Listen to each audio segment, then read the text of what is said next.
कैसन कटलो सुहाग वाली रतिया के छोड़ी हमरा से बतावे सच बतिया के। अरे पहिले रात पियावा के साथे जियावा धक धक करे, पियावा मिलल पतरे रात पलनिया चर चर करे।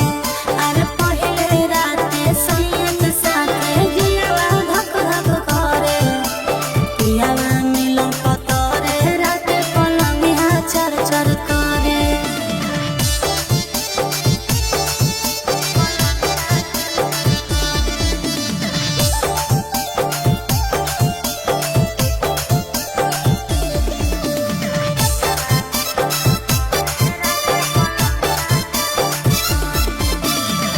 कोरा में साटा के पियावा दियावा गोताया रे, घूंघटा उठा के सैया जतरा बनाया रे।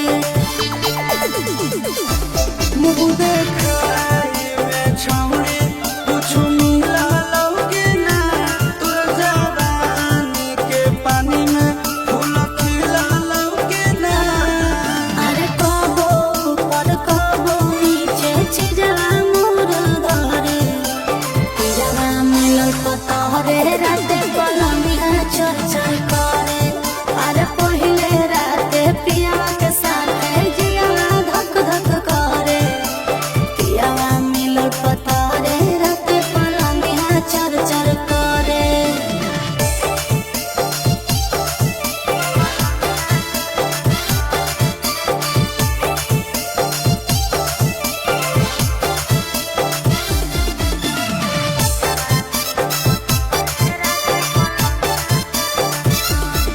सोनवा के नथिया सैया हमारा ले लाया रे, प्यार से धीरे धीरे अपने से पहनाया रे।